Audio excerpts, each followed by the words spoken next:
goes। ये basic rule है जो हमें पता होना चाहिए। मैंने आपको पिछले वीडियो में बेसिक टर्म्स बताए थे। ये बेसिक रूल है, ये है बेसिक रूल। इसको गोल्डन रूल बोलते हैं, बेसिक रूल या गोल्डन रूल बोलते हैं उसको, गोल्डन रूल। हम जब एंट्री करते हैं तो हमारा मेथड चलता है वो चलता है डबल एंट्री सिस्टम के अकॉर्डिंग। डबल एंट्री सिस्टम में दोनों का पालन होता है कि इसमें दो एस्पेक्ट्स होते हैं, एक डेबिट होता है यानी आने वाला, एक क्रेडिट होता है जो जाने वाला। हमारे बिजनेस में बहुत सारे ट्रांजैक्शन होते हैं जिनको हम अपने जो भी ट्रांजैक्शन है उसको जर्नल में जब हम नोट करते हैं तो उसी को हम एंट्री बोलते हैं। एंट्री के लिए प्रवेश कराने को। तो याद रखिए ये फार्मूला है debit for comes credit for goes. ठीक है, ये गोल्डन रूल है, इसको इसमें से याद रखना है आपको।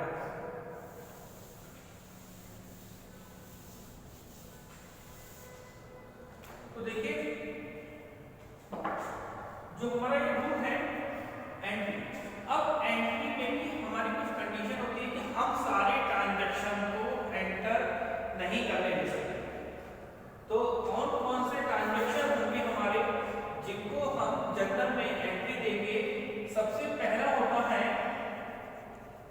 Money measurement. मनी मेजरमेंट का मतलब होता है ऐसा कोई भी ट्रांजैक्शन जिसको पैसों में मेजर कर सकते हैं, वही हमारा ट्रांजैक्शन हमारे जर्नल में एंटर होता है, मतलब उसी को जर्नल में लिखा जाता है। पहला क्या हो गया? Money measurement. सेकंड हो गया related to business. Related to business. दो बातें हमेशा याद रखना कि जब भी हम अपने जर्नल में ट्रांजैक्शन की एंट्री करेंगे, मतलब ट्रांजैक्शन को नोट करेंगे, तो दो बातें वहां पर क्लियर होनी चाहिए। पहला, उसको हम मनी मेजरमेंट कर सकें, मतलब पैसों में माप सकें। दूसरा, उसका रिलेशन बिजनेस से होना चाहिए। पहला पॉइंट पढ़ते हैं, मनी मेजरमेंट मतलब आपने कुछ परचेज किया, आपने कुछ भी परचेज किया तो उसकी एक अमाउंट होती है। आपने कुछ भी बेचा उसकी एक अमाउंट होती है जिसको हम पैसों में माप सकते हैं। आपने कुछ एक्सपेंसेस किए, कुछ इनकम की, कुछ प्रॉफिट अर्न किया, कुछ लॉस हुआ, तो सबका क्या है? मनी मेजरमेंट कर सकते हैं। आपने एक नया मैनेजर अपॉइंट किया या किसी मैनेजर ने आपके यहां से क्विट कर लिया, क्या हम उस ट्रांजैक्शन को, उस इवेंट को हम मनी में माप सकते हैं? नहीं माप सकते ना। तो इसलिए हम ऐसे ट्रांजैक्शन को अपने जर्नल में एंट्री नहीं देंगे जिसको हम मनी मेजरमेंट नहीं कर सकते। Second, related to business. Business से रिलेटेड होना चाहिए। ऐसा कोई भी ट्रांजैक्शन ना हो जो बिजनेस से मतलब ना रखा। जैसे आपने अपने बच्चे की फीस पे करी, इसका बिजनेस से क्या रिलेशन है? आप अपने घर में राशन लाए, इसका बिजनेस से क्या रिलेशन है? आप कहीं पिकनिक पर घूमने गए, इसका बिजनेस से कोई रिलेशन है? उसमें आपने कितने पैसे खर्च करे हो उससे हमें कोई मतलब नहीं है। हाँ, अगर आपने वही अमाउंट बिजनेस से ली है तो हम ये मानेंगे कि इसका बिजनेस से रिलेशन है, तब हम उसको ड्राइंग्स के रूप में शो करेंगे। ठीक है, तो दो बातें याद रखिएगा। पहला, मनी मेजरमेंट हो, पैसों में इसको मापा जा सकता हो। सेकंड, बिजनेस से रिलेटेड हो। ठीक है, इन दो बातों को बेस मानते हुए ही हमें हर ट्रांजैक्शन को अपने जर्नल में एंट्री देनी होती है। आज कुछ मैंने यहां पर बेसिक जो ट्रांजैक्शन है उनको मैंने यहां पर लिया है, जिसकी मैं आज आपको जर्नल में एंट्री बनाना सिखाऊंगा। तो पहला ट्रांजैक्शन है हमारे पास गुड्स परचेज, माल खरीदा। अब अगर हम माल खरीदेंगे तो हम ये हमारा क्या है? ये ट्रांजैक्शन और मैंने आपको बताया था कि ट्रांजैक्शन 4 तरीके के होते हैं। पहला ट्रांजैक्शन होता है कैश ट्रांजैक्शन। कैश ट्रांजैक्शन का मींस होता है immediately payment, on the spot हमने माल खरीदा और उसका पेमेंट कर दिया, ये होता है कैश ट्रांजैक्शन, नगद लेन-देन जिसको बोलते हैं नगद लेन-देन। क्रेडिट ट्रांजैक्शन का मतलब होता है हमने ऑन द स्पॉट या इमीडिएटली पेमेंट नहीं किया है, हमने क्या कर दिया है, हमने प्रॉमिस टू पे किया है, प्रॉमिस टू पे, हमने वायदा करा है देने का लेकिन अभी हमने दिया नहीं। मतलब आपके मेरे पास अगर मैं माल खरीदूंगा तो मैं आपको वायदा कर दूंगा लेकिन पेमेंट नहीं दूंगा, मैं आपको वायदा तो दे दूंगा लेकिन पेमेंट नहीं दूंगा, ठीक है। तीसरा आता है पेपर ट्रांजैक्शन। मैंने पिछली वीडियो में आपने बता रखा है ये वाला पेपर ट्रांजैक्शन क्या होता है। पेपर ट्रांजैक्शन में ना तो हम इमीडिएटली पेमेंट करेंगे और ना ही हम प्रॉमिस करेंगे। हम क्या करेंगे, हम कैश भी नहीं देंगे और प्रॉमिस भी नहीं करेंगे। तो क्या दे देंगे हम उसको चेक दे सकते हैं, बिल दे सकते हैं, डिमांड ड्राफ्ट दे सकते हैं, ठीक है। तो ऐसा कोई फाइनेंशियल इंस्ट्रूमेंट हम दे सकते हैं। तो वो क्या कहलाता है हमारा, ये देखिए हमने जब हमने चेक दिया, जब हमने कोई चेक दिया तो कैश भी दिया हमने और ना ही हमने उससे प्रॉमिस किया कि हम बाद में देंगे, हमने तो पहले ही इसको पेमेंट कर दिया, लेकिन किसके थ्रू, चेक के थ्रू हमने पेमेंट कर दिया, ठीक है। तो ये क्या कहलाता है, ये कहलाता है पेपर ट्रांजैक्शन। चौथा आता है बार्टर ट्रांजैक्शन। बार्टर ट्रांजैक्शन क्या होता है, किसी कमोडिटी को दूसरी कमोडिटी से चेंज कर देना, क्या कहलाता है, बार्टर ट्रांजैक्शन। तो पहले वस्तु विनिमय चलता था हमारा, अब तो प्रबंध हो गया है, लेकिन ये वो क्या कहलाता है, बार्टर ट्रांजैक्शन कहलाता है कि एक वस्तु के बदले दूसरी वस्तु ट्रांसफर एक दूसरे को दे देना, ठीक है। तो आज हम पढ़ेंगे हम यहाँ पर ट्रांजैक्शन कौन सा होगा, हमारा नगद। अब आप एक जनरली बात सोच के देखिए कि अगर आप कुछ भी खरीदेंगे तो वो चीज आपके पास आएगी। अगर आपने कोई चीज नगद खरीदी है तो वो चीज आपके पास आएगी और आपके पास से क्या जाएगा, पैसा जाएगा। और मैंने आपको बताया था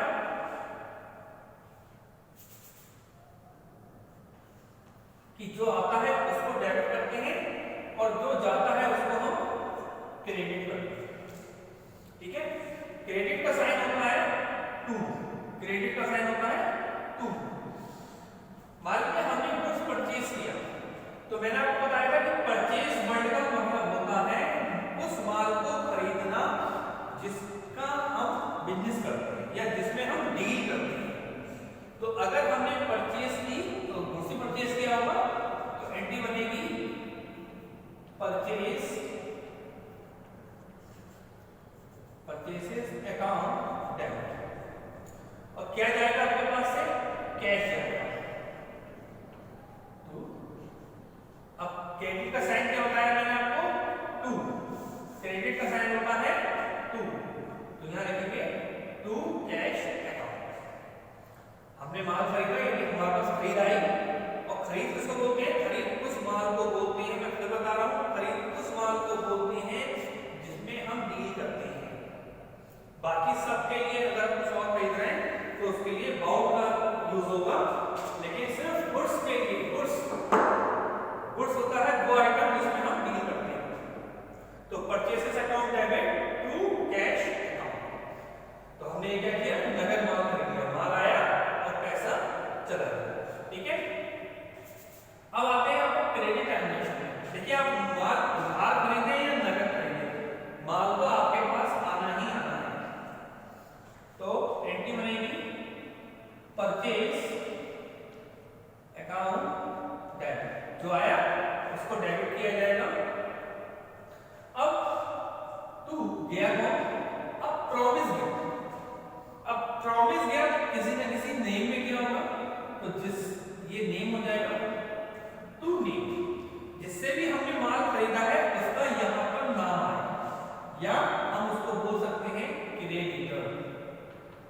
जिससे भी हमने माल खरीदा है हम उसको पेमेंट करेंगे, तो वो क्या होगा, हमारा क्रेडिट लेनदार, लेन माने लेने वाला, दार माने लोग, जो लेने वाले लोगों का वो, तो उसका नाम यहाँ पर आ जाएगा। तो purchase account debit to creditor, ये फॉरएवर के लिए है, ये किसी की ऐसा नहीं है कि आज मैंने यहाँ पर कुछ बताया नेक्स्ट टाइम कुछ बताऊंगा, ये नहीं है, ये रूल हमेशा फॉलो होगा। आपने माल खरीदा, नगद भी खरीदा और उधार भी खरीदा। आप नगद खरीदेंगे तब भी आपके पास माल आएगा, उधार खरीदेंगे तब भी आपके पास माल आएगा। नगद खरीदेंगे तो आपके पास से कैश का पेमेंट हो जाएगा, यानी कैश चली जाएगी, और जब उधार खरीदेंगे तब क्या होगा, प्रॉमिस है, आपने प्रॉमिस कर दिया ना, प्रॉमिस दे दिया, वायदा कर दिया, वायदा दे दिया है आपने उसे, तो वायदा किसे दिया गया है, वायदा किसको दिया गया है, उसका यहाँ पर नाम आएगा। ठीक है, क्लियर है कि बात यहाँ पर। अब ये ऐसे ही यहाँ पर अब जब भी परचेज की बात आएगी, परचेज गुड्स परचेज्ड, तब एंट्री बनेगी purchase account debit to cash account, cash transaction में क्रेडिट बनेगी purchase account debit to name, या जो क्रेडिटर है उसका नाम आएगा। नेम कौन होगा, या जो क्रेडिटर होगा, क्रेडिटर का एक नाम होगा ना, तो वो यहाँ पर आ जाएगा। यहाँ पर जो हम नरेशन लिखेंगे उसमें हम फॉर या बीइंग लगाते हैं, तो जो भी ट्रांजैक्शन होगा हमारा वही हमारा आपका आएगा। मान लीजिए फॉर, इसमें से एक लगाना है, फॉर लगाइए या बीइंग लगाइए, फॉर गुड्स परचेज्ड, यहां पर लिखेंगे फॉर गुड्स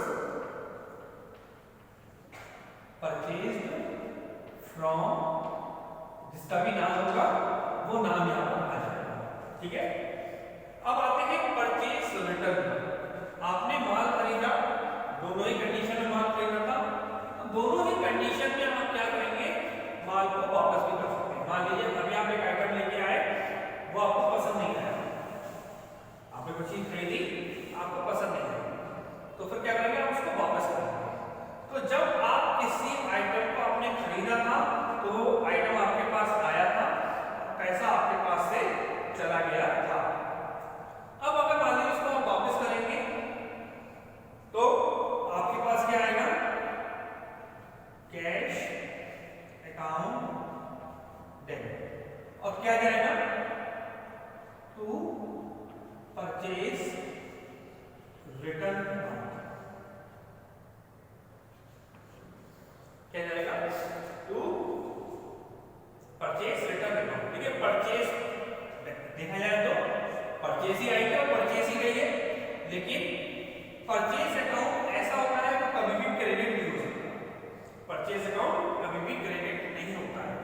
ठीक है, परचेज अकाउंट हमेशा डेबिट रहेगा। परचेज का मतलब होता है खरीदना, और रिटर्न का मतलब होता है खरीदा हुआ माल वापस करना। तो आपने यहाँ पर खरीदा हुआ माल वापस किया है, तो क्या लिखेंगे, परचेज रिटर्न अकाउंट। ठीक है, नरेशन में वही लिखेंगे फॉर या बीइंग गुड्स रिटर्न। ठीक है, अब अगर मान लीजिए आपने क्रेडिट करा, तो अगर आपने माल खरीदा था, माल आया था आपके पास, और कौन गया था, वायदा किया था। अब कितने रुपए का पहले आपने उसको वायदा किया था, मान लीजिए आपने 10,000 का माल खरीदा, 10,000 का वायदा किया होगा। अब आप उसके माल को वापस करना है, यानी उसके वायदे को कम करना है, अपने वायदे को क्या करना है, कम करना है। तो नेम यहाँ का क्रेडिटर, या जो नेम होगा creditor account debit to purchase return account. Narration बन जाएगी फॉर गुड्स रिटर्न टू, जो भी नाम होगा वो। ठीक है, और ये रूल हमेशा के लिए, ये नहीं कि आज कुछ है कल कुछ ऐसा नहीं है, ये रूल चलेगा हमेशा फॉरएवर के लिए। तो परचेज रिटर्न हमने क्या पढ़ा, तो अगर हम नगद खरीदा था तो हमारे पास क्या आएगा, गया था हमारे पास से पहले कैश गया था, और जब माल वापस कर देंगे तो कैश हमारे पास आ जाएगा, और क्या चला जाएगा, खरीदा हुआ माल वापस आ जाएगा। तो जो आया वो पैसा था, जो गया वो खरीदा हुआ माल था। ठीक है, क्रेडिटर्स, ये देखिए क्या करा हमने, क्रेडिटर्स अकाउंट डेबिट, देखो उससे क्रेडिट किया था तो उससे डेबिट करता हूं, उससे डेबिट कर देंगे। तो क्रेडिटर अगर माल वापस करना है, उधार माल खरीदा हुआ वापस करना है तो क्या लिखेंगे, क्रेडिटर, यानी क्रेडिटर कौन, तो नाम जो होगा, to purchase return account, purchase return एक साथ है, जैसे खरीदने में परचेज वर्ड दोनों में एक साथ रखा, वैसे ही वापस करने में भी परचेज रिटर्न एक साथ होगा। ठीक है, तो इनमें आ गया। अब आते हैं माल को बेचने में, गुड्स सोल्ड। देखिए अगर आपने माल बेचा तब भी आप क्या करेंगे, दो तरीकों से माल बेचेंगे, या तो नकद बेचेंगे या उधार बेचेंगे। तो अगर आपने जनरली सोचिए कि आप एक दुकानदार हैं और आपने माल बेचा, तो अगर आप माल बेचेंगे, नकद माल बेचेंगे, मतलब आपने, एक बच्चा आपके पास आता है 10 रुपए का बिस्कुट खरीदता है, तो 10 रुपए आपको देगा और बिस्कुट आपके पास से चला जाएगा, तो बिस्कुट क्या हुई, आपकी सेल होगी, बिस्कुट क्या हुई, आपकी सेल होगी। तो आपके पास एंट्री बनेगी कैश अकाउंट डेबिट, जो आया वो डेबिट होगा, आपके पास क्या आया, पैसा आया, और क्या गया, बिस्कुट गया, तो बिस्कुट का किस फॉर्म में गया, देखिए बिस्कुट जाने के कोई भी आइटम जाने के कई फॉर्म होते हैं। पहला, चोरी हो जाए तब भी चला गया, खराब हो गया, फेंक दिया तब भी चला गया, ठीक है, आपने किसी को दान में दे दिया फिर भी चला गया। लेकिन इन तीनों कंडीशन में आपको पैसा नहीं मिल रहा है, उस आइटम के बदले पैसा नहीं मिल रहा है, तो जिस आइटम में जाने पर आपको पैसा मिलेगा वही आपका सेल होगा। तो cash account debit to sales account. Sales का मतलब होता है कि आपने अपना आइटम, जो अपनी कमोडिटी है, कोई भी प्रोडक्ट है, आपने किसी को दिया और उसके बदले उस अपनी अमाउंट उससे आपने ले ली, ये आपकी सेल्स है। सेल वर्ड का यूज भी केवल उस आइटम के लिए होता है जिसमें आप डील करते हैं, जिसको आपने बेचने के लिए ही खरीदा होता है, वो आपकी सेल्स है। ठीक है, तो आपने दुकान में बिस्कुट लगा रखा है तो बेचने के लिए लगा रखा है, ठीक है, खाने के लिए लगा रखा है, तो एंट्री बनेगी, नरेशन बन जाएगी इसकी फॉर गुड्स सोल्ड। ठीक है, तो कैश ट्रांजैक्शन में कैश आया और सेल आपके पास से चली गई। सेल्स का मतलब है वो आइटम आपने अपनी दुकान से, कोई आइटम आपने अपनी दुकान से किसी कस्टमर को दिया है और उसके बदले आपने उससे एक फिक्स अमाउंट ले ली। क्रेडिट में आते, क्रेडिट ट्रांजैक्शन है, आपने उधार बेचा। देखिए अगर आप नगद बेचेंगे तब भी आपके पास से वो कमोडिटी जाएगी, वो प्रोडक्ट जाएगा, उधार बेचेंगे तब भी आपके पास से वो प्रोडक्ट जाएगा ही जाएगा। ठीक है, तो मैंने आपको बताया था कैश ट्रांजैक्शन में कैश का इमीडिएटली पेमेंट होता है, चाहे आप करें और चाहे आपका कस्टमर करे। क्रेडिट ट्रांजैक्शन में क्या होता है, कैश का पेमेंट इमीडिएटली नहीं होता है, प्रॉमिस टू पे होता है, चाहे आप करें और चाहे सामने वाला आपको करे, आपका कस्टमर आपको करे। तो देखिए नगद खरीदा तो पैसा आया था, लेकिन उधार जब नगद बेचा था तो पैसा आया था, उधार बेचेंगे तो पैसा नहीं आएगा, क्या आएगा, प्रॉमिस आएगा। किसका प्रॉमिस, आपके डेब्टर्स का प्रॉमिस आएगा, debtors, debtors account debit. Debtors कौन है, डेब्टर्स उस व्यक्ति को बोला जाता है जो आपको एक अमाउंट पे करने वाला हो। अब आपने अगर ये नेम होगा, यहाँ पर जो नाम आएगा, जैसे राम को बेचा तो राम डेबिट आएगा, अगर आपने श्याम को बेचा तो श्याम डेबिट आएगा, एक्स को बेचा तो एक्स डेबिट आएगा, रहीम को बेचा तो रहीम डेबिट आएगा। ठीक है, तो रहीम आएगा और क्या जाएगा आपके पास से, sales to sales account for goods sold. आपने माल को बेचा, गुड्स सोल्ड टू, जो भी नाम होगा उसका नेम लिखना, यहाँ पर नेम आएगा। ठीक है, इसमें आपने प्रॉमिस किया था अपने, जो जैसे आपने माल खरीदा था, यहाँ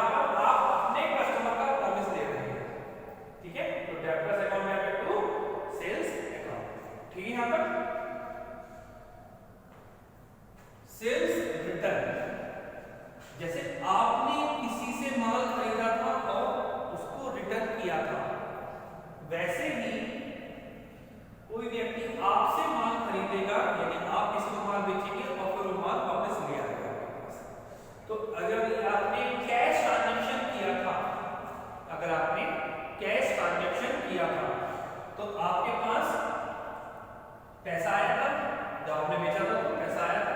अब वही कस्टमर अगर आपको माल वापस करके जाएगा तो आपके पास क्या आएगा, सेल्स रिटर्न अकाउंट डेबिट। मैंने आपसे कहा था कि सेल्स परचेज कभी भी क्रेडिट नहीं होता है और सेल्स कभी भी डेबिट नहीं होता है, ये याद रखिएगा। परचेज अकाउंट कभी भी क्रेडिट नहीं होगा और सेल्स अकाउंट कभी भी डेबिट नहीं होगा। तो माल वापस आया है तो क्या वापस आया है, सेल्स रिटर्न हुई है, तो सेल्स रिटर्न अकाउंट डेबिट। अब आपने मान लीजिए अभी आपसे एक बच्चा 10 रुपए का बिस्कुट खरीद के ले गया, तो आपने उस बच्चे को 10 रुपए का बिस्कुट बेचा, अब वो आपसे वापस करने आ गया, तो आपके पास बिक्री वापस आ गई ना, जो माल आपने बेचा था, जो माल आपके पास से गया था एक फिक्स अमाउंट के अगेंस्ट में, वो वापस आ गया, तो बिक्री वापस आ गई, सेल्स, और आपके पास से क्या चला जाएगा, वो 10 रुपए आपके पास से चले जाएंगे जो आपने उस बच्चे से लिए, ठीक है। तो टू कैश अकाउंट तो लिखेंगे for sales return, sales return, ठीक है। अब आते हैं क्रेडिट में। देखिए अगर आपने उधार नगद बेचा था तब भी माल आपके पास वापस ही आना है, और उधार बेचेंगे तब भी माल आपके पास वापस ही आना है, तो यहां पर हो जाएगी सेल्स रिटर्न अकाउंट डेबिट। अब देखिए जो डेबिटर्स आपको एक प्रॉमिस करके गया था, अब वो प्रॉमिस कम हो जाएगा, तो आपके पास प्रॉमिस वापस आ जाएगा, ठीक है। आपके पास से प्रॉमिस चला जाएगा, जो प्रॉमिस आपके पास आया था जब उसने माल आपसे खरीदा था, जब आपने उसको माल बेचा था, तब आपको वो डेबिटर्स एक प्रॉमिस दे के गया था कि मैं पेमेंट दे जाऊंगा, लेकिन अगर उसने माल वापस कर दिया तो वो प्रॉमिस खराब हो गया, खत्म हो गया, ये प्रॉमिस वो चला जाएगा आपके पास से। तो टू डेब्टर्स, डेब्टर्स का मतलब यहाँ पर वो व्यक्ति है जो आपको अमाउंट देने वाला था या देगा, ठीक है। तो टू डेब्टर्स अकाउंट,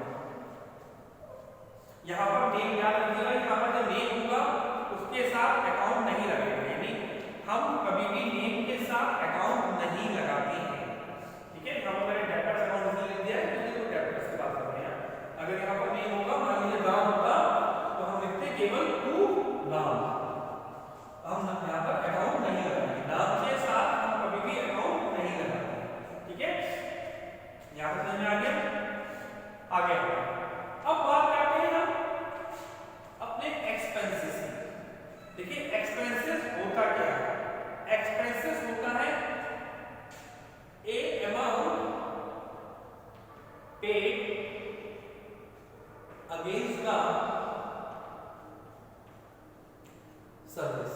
मैंने आपको बताया था पहले वीडियो में, मैंने आपको बता रखा है किसी भी, अगर आप किसी की भी सर्विस ले रहे हैं और उसके अगेंस्ट में आप कोई अमाउंट पे कर रहे हैं, वो आपका एक्सपेंसेस कहलाएगा। मोस्टली स्टूडेंट जब नॉन कॉमर्स वाले होते हैं, जो स्टार्टिंग में होती है, उनको लगता है कि अगर हमने पैसा खर्च कर दिया तो वो हमारा एक्सपेंसेस हो गया। अगर मान लीजिए हमने माल खरीद लिया तब भी एक्सपेंसेस है, अगर मान लीजिए हमने कोई एसेट्स परचेज कर ली तब भी हमारा एक्सपेंसेस है, तो एक्सपेंसेस वो नहीं माना जाता है। एक्सपेंसेस का मीन होता है amount paid against the service. किसी सर्विस के अगेंस्ट में अगर हम कोई अमाउंट पे कर रहे हैं वो हमारा खर्चा माना जाता है। जैसे हमने वर्कर बुलाया, मजदूर बुलाया और उससे काम कराया और शाम को उसको 400 या 500 रुपए पे कर दिया, तो हमने क्या उससे कुछ खरीदा ना, हमने उसको बेचा ना उससे हमने कुछ खरीदा, तो लेकिन हमने भी क्या किया, उसको 500 रुपए दिए, तो वो 500 क्या है, उसने हमारी सर्विस करी, हमारा काम किया, उसके अगेंस्ट में हमने उसको पेमेंट दे दिया, तो वो क्या कराएगा, एक्सपेंसेस कराएगा, ठीक है। एक्सपेंसेस की एक डेफिनेशन और है कि इफ यू पे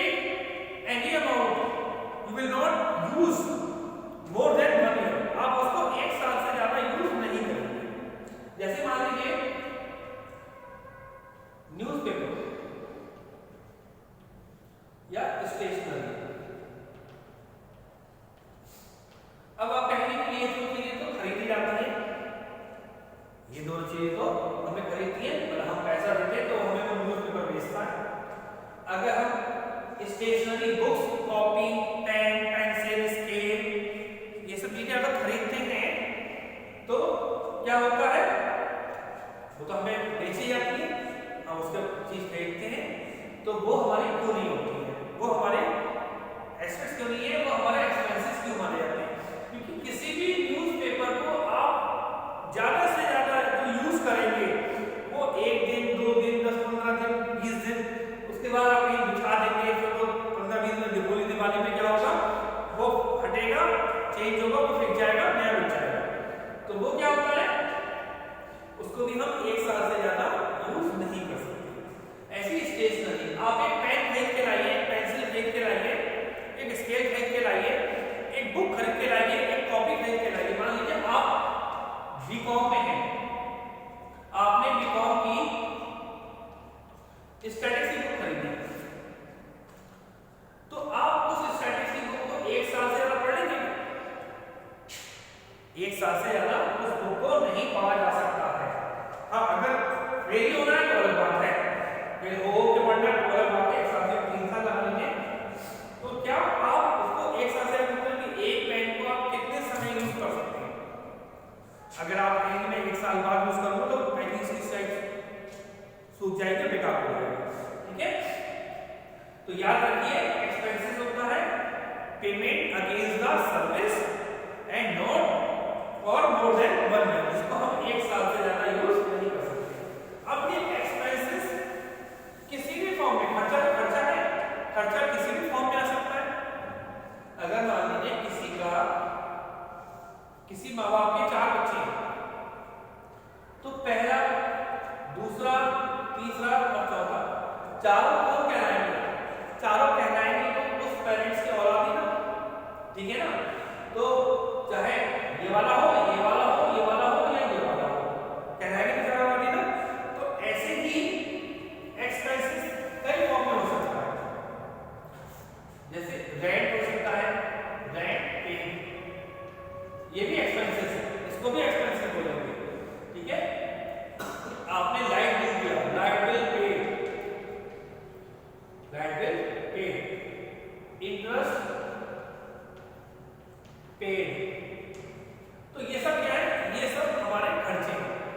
खर्चों की सबसे अच्छी आपको पहचान क्या बताता हूं आपको, ये सबके साथ क्या लगा होगा? पेड लगा होगा।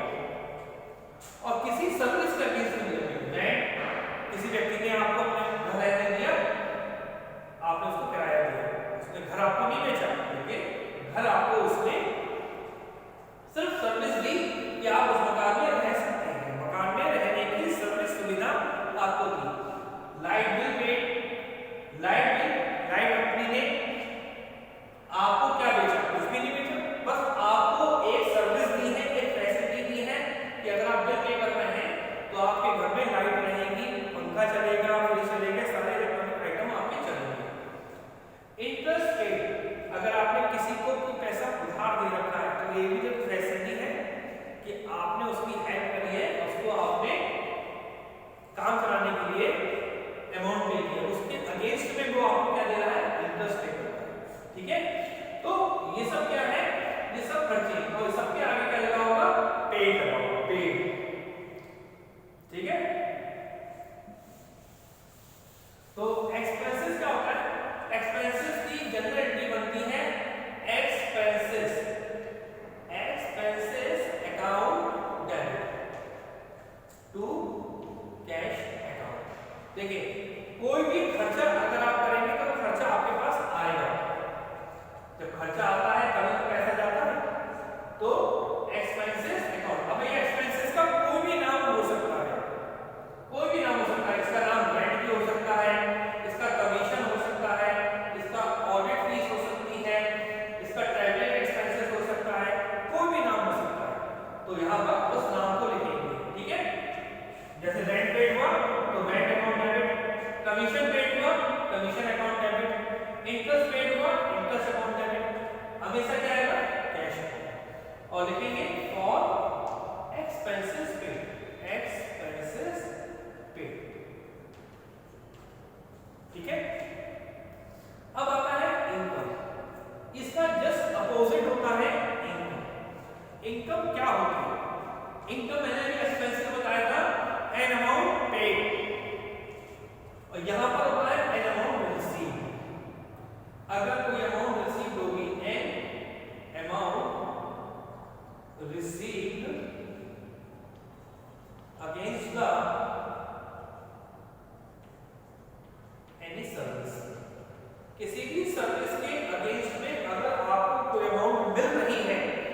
वो आपकी इनकम मानी जाती है।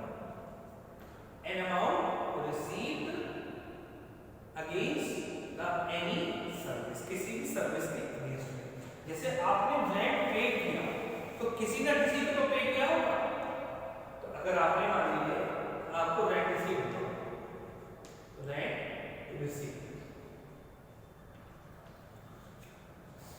अब अगर आपको रेंट रिसीव हुआ तो किसी ना किसी ने पे किया होगा, तो उसके लिए वो क्या हो गया खर्चा, कि उसने आपको सुविधा के लिए, फैसिलिटी के अगेंस्ट में एक अमाउंट पे करी, उसी फैसिलिटी के अगेंस्ट में आपको ये अमाउंट मिली, तो वो क्या हो गई income. Rent received,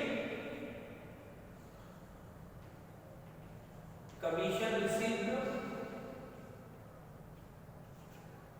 salary received,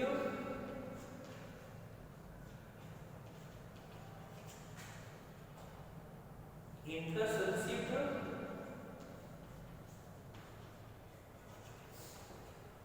अब इसकी आइडेंटिफाई कैसे करेंगे, हमेशा क्या लगा होगा इसके आगे रिसीव्ड लगा होगा, और किसी ना किसी सर्विस के अगेंस्ट में वो अमाउंट आपको मिल रही है। जैसे आपने किसी को घर किराए पर दिया तो आपको वो क्या देगा, रेंट पे देगा, तो वो अमाउंट आपके पास आएगी, रेंट की अमाउंट तो आपके पास आएगी।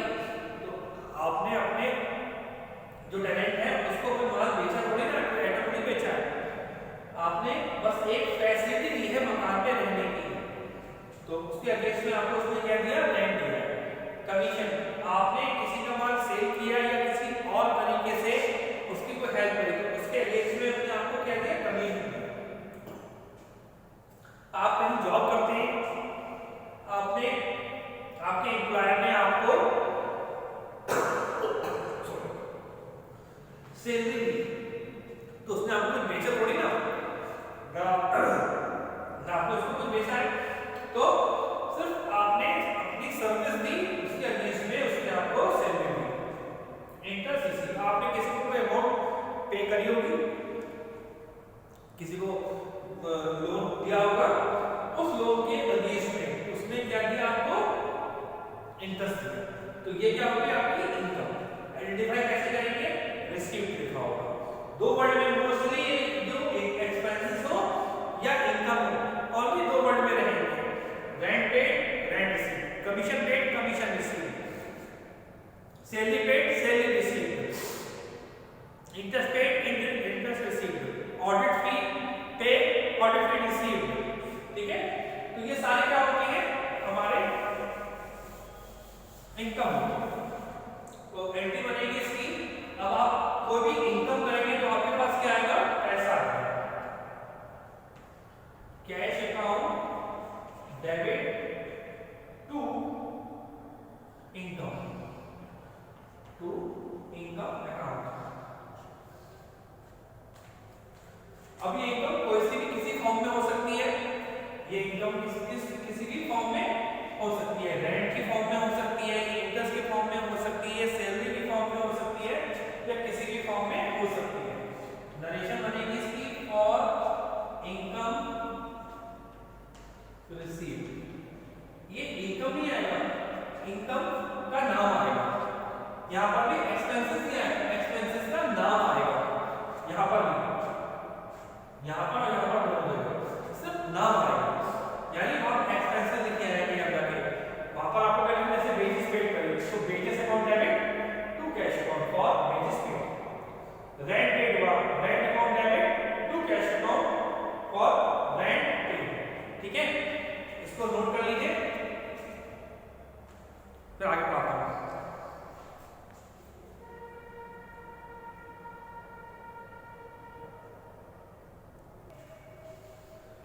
चलिए आगे बढ़ते हैं अपना। अब हम आते हैं एसेट्स को खरीदना, पाउच एसेट्स, सोल्ड एसेट्स। देखिए सबसे पहले हम ये देखेंगे कि एसेट्स होती क्या है। एसेट्स को बोलते हैं संपत्ति, जो हमारी संपत्ति होती है। बिजनेस चलाने के लिए बहुत सारी हमें कुछ एसेट्स की रिक्वायरमेंट होती है।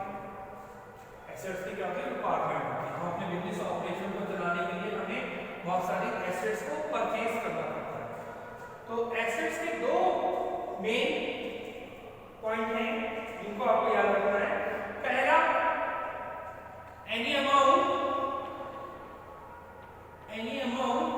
इन्वेस्ट, आपने उस किसी भी आइटम को खरीदने में कोई एक तो अमाउंट इन्वेस्ट की, कोई भी पैसा लगाया।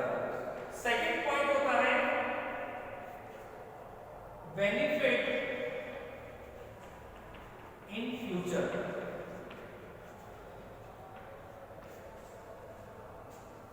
आपको उसका फ्यूचर में बेनिफिट मिलता हो। ठीक है, तो दो बातें हैं, अगर याद रखिए ये दोनों बातें फुलफिल हो रही है तो वो हमारी एसेट्स कहलाती है। पहली, एनी अमाउंट इन्वेस्ट, कोई अमाउंट आपने इन्वेस्ट करी हो, और सेकंड बेनिफिट इन फ्यूचर, वो आपको फ्यूचर में बेनिफिट देने वाली हो। तो अगर ये दो बातें फुलफिल हो रही है तो वो आपकी क्या कहलाती है, आपकी एसेट्स कहलाती है। और फ्यूचर का मतलब है more than 1 year, more than 1 year. अगर आप उसको 1 साल से ज्यादा भी यूज कर रहे हैं तो वो आपकी एसेट्स कहलाती है। जिसको 1 साल से कम यूज करेंगे और पैसा इन्वेस्ट किया हो वो आपका, याद रखिए, एक्सपेंसेस है।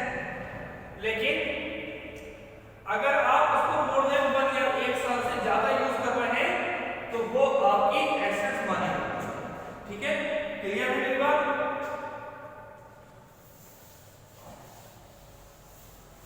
तो एसेट्स देखिए कौन कौन सी एसेट्स होती है। आपके पास दो तरह की एसेट्स होती हैं। सबसे पहले तो होती है टेंजिबल और होती है इनटेंजिबल। टेंजिबल और इनटेंजिबल एसेट्स में क्या डिफरेंस होता है? टेंजिबल एसेट्स होती हैं जिसको हम कैन सी एंड टच, जिसको हम छू सकते हैं और देख सकते हैं, वो हमारी टेंजिबल होती है। इनटेंजिबल होती है not can, can't see and touch. जिन एसेट्स को हम छू भी सकते हैं और देख भी सकते हैं वो हमारी टेंजिबल एसेट्स होती है।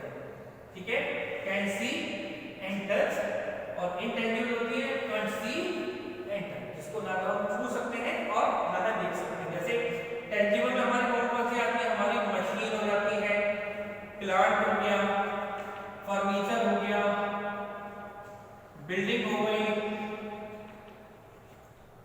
और कार हो गई। ठीक है, ये हमारी सब क्या है, ये हमारी सारी की सारी टेंजिबल एसेट्स है। लैंड है, मोबाइल हो गया। इनटेंजिबल एसेट्स में आती है पेटेंट हो गया,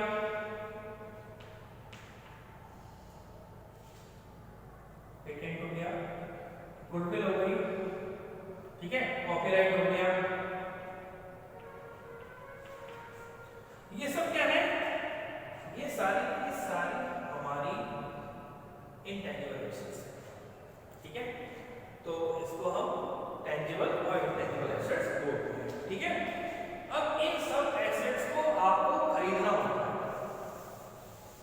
क्या करेंगे आप? और देखिए, मैंने ऐसा कहा था कि अगर हम अकाउंट में, अकाउंटिंग लैंग्वेज में अगर हम बात को समझें तो परचेज वर्ड केवल गुड्स खरीदने के लिए ही यूज होता है, और बाकी सबके लिए क्या होता है? बाउट, बाउट माने खरीदना। ठीक है, तो हमने क्या कहना? एसेट्स कहते हैं। अब आप मुझे जनरली बताइए कि अगर आप कोई भी एसेट्स परचेज करेंगे, खरीदेंगे, तो आपके पास क्या आएगा? एसेट्स ही आएगी। तो एंटी बनेगी एसेट्स अकाउंट डेबिट, और टू आएगा, ये आना होता है। मैंने बताया डेबिट माने आना, जो आया, और टू माने गया, क्या गया। अब जाएगा क्या?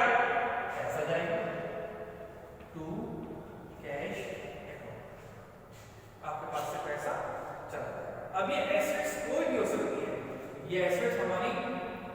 प्लांट हो सकता है, मशीन, फर्नीचर, कोई भी एसेट्स जो आप परचेज करेंगे वो नाम यहाँ पर आ जाएगा।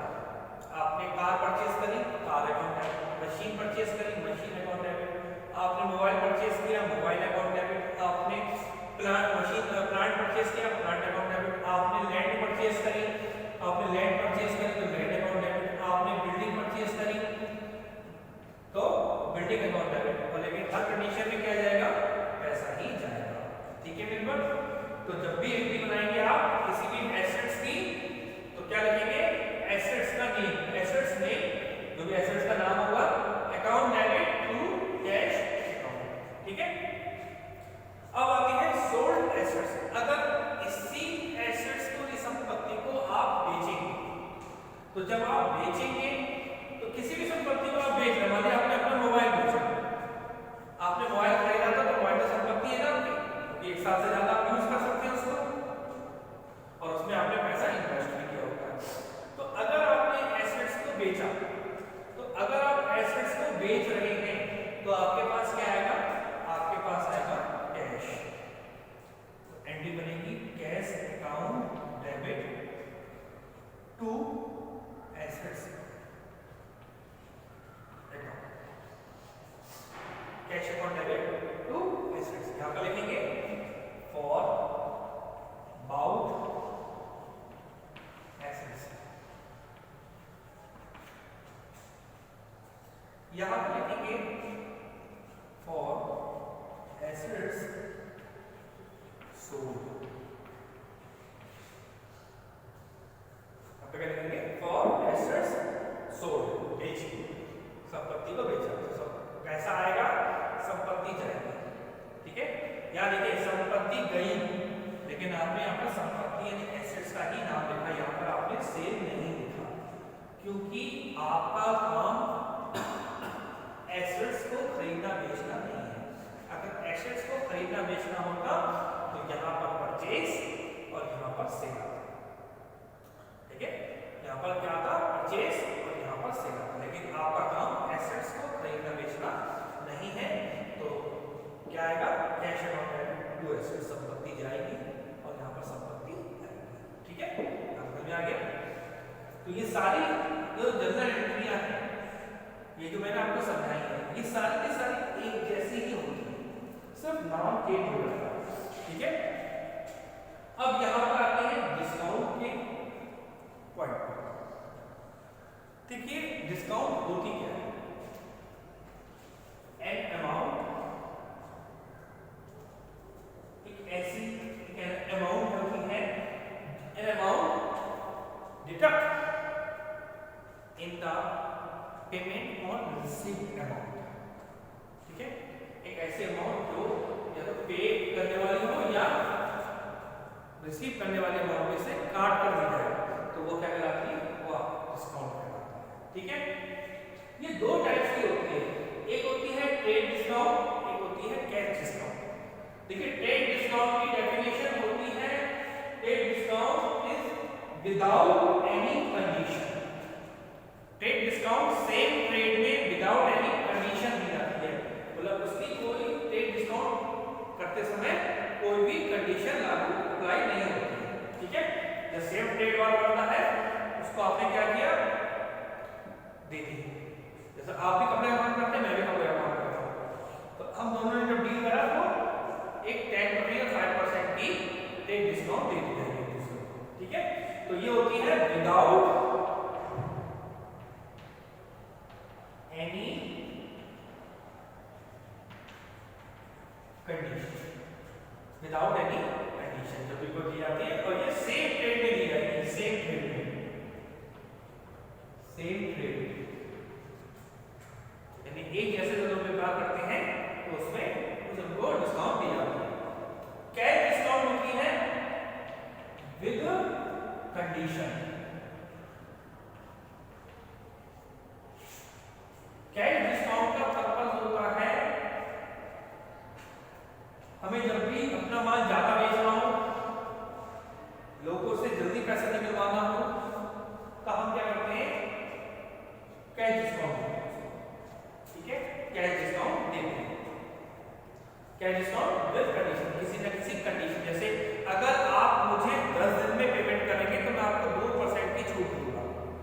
अगर आप उन्हें इमीडिएटली पेमेंट कर देते हैं तो मैं आपको 5% की क्या डिस्काउंट दूंगा, छूट दूंगा। तो ये क्या है, कंडीशन लगी हुई है कि अगर आप ऐसा करेंगे तो मैं आपको दूंगा, अगर आप ऐसा नहीं करेंगे तो मैं आपको नहीं दूंगा। ठीक है, ये होती है कैश डिस्काउंट। ट्रेड डिस्काउंट की कोई जनरल एंट्री नहीं होती है, केवल उसकी क्या होती है, ओनली कैलकुलेशन होती है। ओनली क्या होती है, कैलकुलेशन होती है, नो एंट्री, इसकी कोई एंट्री नहीं होती है। लेकिन इसकी कैलकुलेशन भी होगी और एंट्री भी। जैसे goods purchased at 10% PD, trade discount, हमने 10% के ट्रेड डिस्काउंट पे 10,000 रुपए का माल खरीदा। तो याद रखिए, हम एंट्री करेंगे सिर्फ इसकी, और इसकी करेंगे हम केवल कैलकुलेशन। एंट्री इसकी होगी, एंट्री इसकी क्या होगी, purchase account debit to cash account. कितने का माल खरीदा है, 10,000 रुपए का। कितने परसेंट डिस्काउंट होगी, 10%। 10,000 का 10% मतलब 1,000, मतलब 1,000 माइनस करके तो कितना आएगा, 9,000। ठीक है, एंट्री ये रहेगी, लेकिन पेमेंट कितना होगा इसका, 10,000 का 10% माइनस करके होगा, यानी 9,000 का पेमेंट होगा। नरेशन बनेगी for goods purchased at 10% PD।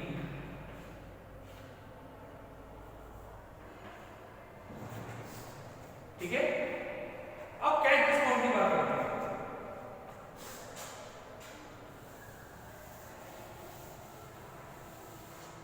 ये उतारना है किसी को,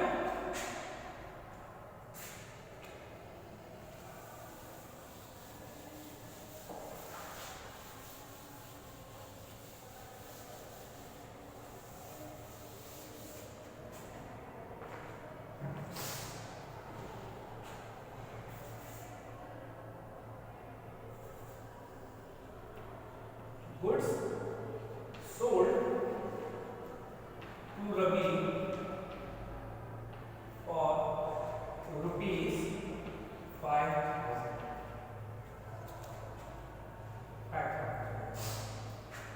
goods sold to Ravi for ₹5,000। ठीक है, हाफ अमाउंट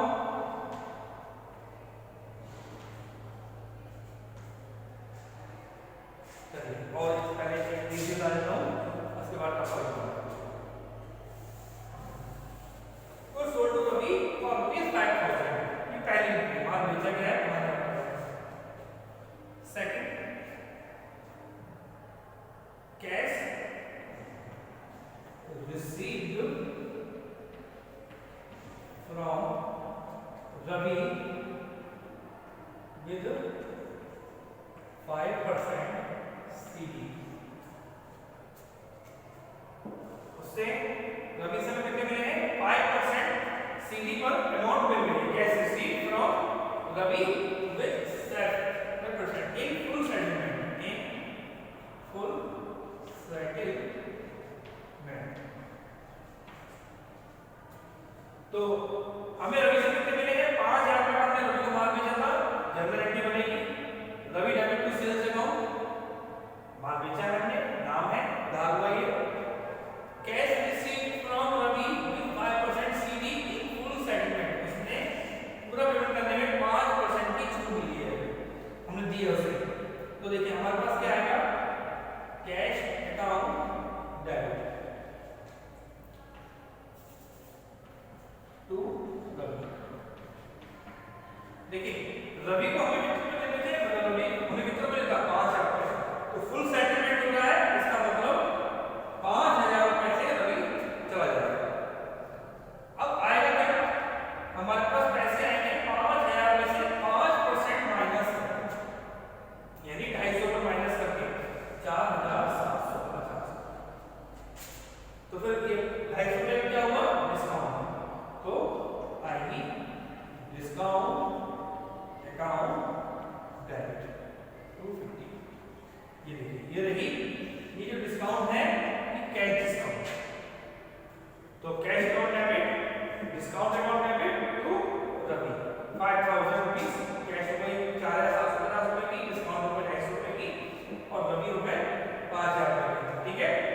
क्लियर है?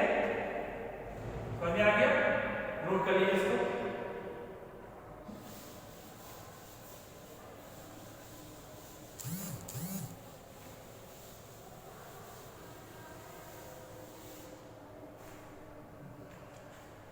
अब देखिए,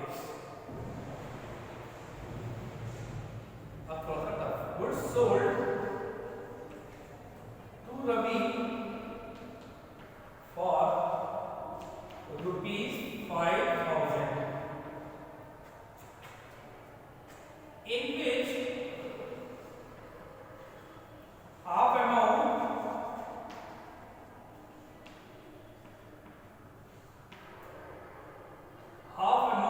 received, ठीक है, a cash discount CD provide 5% CD provide to Ravi.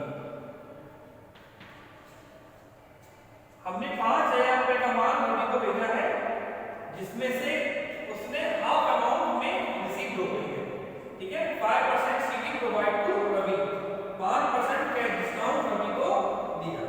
देखिए, मैंने कहा था कि कंडीशन होगी, तो कैश पेमेंट पर ही कैश डिस्काउंट दी जाएगी।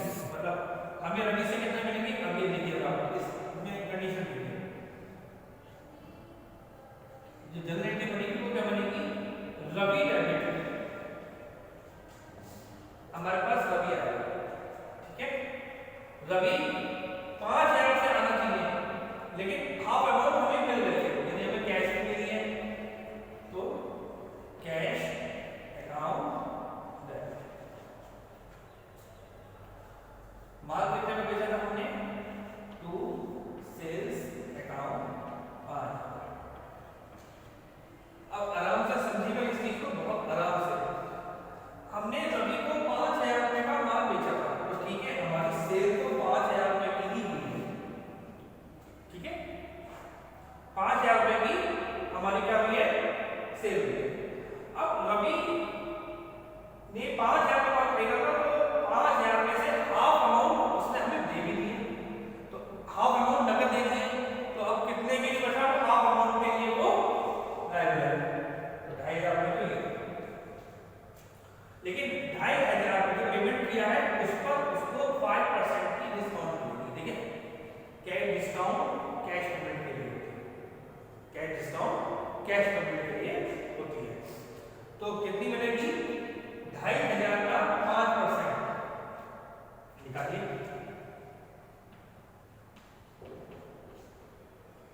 125, यानी 2,500 में से 125 में 2,375 रुपए तो हमारे पास आएंगे। ये किस तरह की जनरल एंट्री पेपर में जरूर आती है, cash account debit, discount account debit, discount account debit 125, ठीक है।